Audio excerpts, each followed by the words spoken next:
Саламатсыңарбы, сүйүктүү окуучуларым. Маанайларыңар жакшыбы?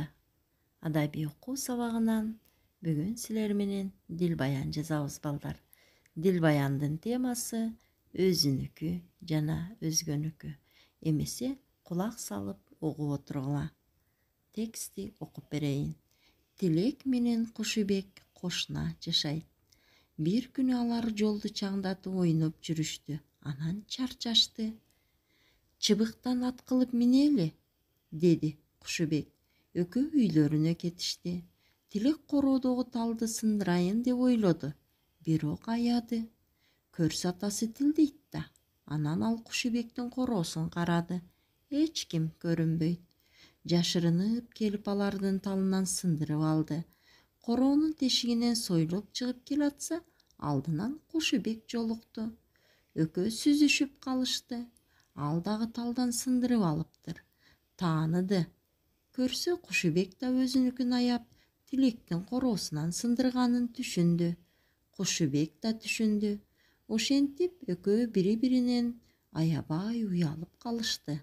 Анан ойнобой эле үйлөрүнө кетип калышты. Балдар, тексти уктук.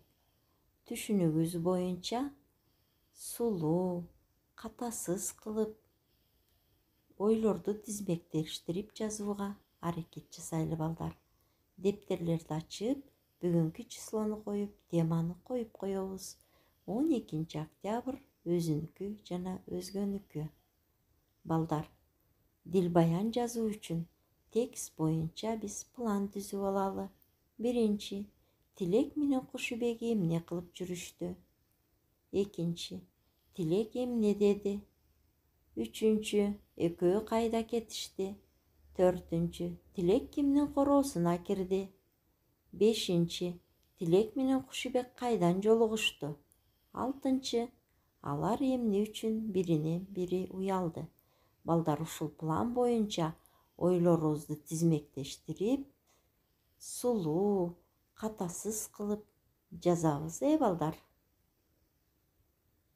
Кана, баардыгыңарга ийгилик, жазып баштайбыз, балдар. Силер баардыгың акылдуу балдарсыңар. Жакшы жана эң жакшы деген бааларга жазасыңар деген үмүттөмүн. Жазып бүтүп, WhatsApp аркылуу мага жөнөтүп койгула. Балдар, саламатта болгула.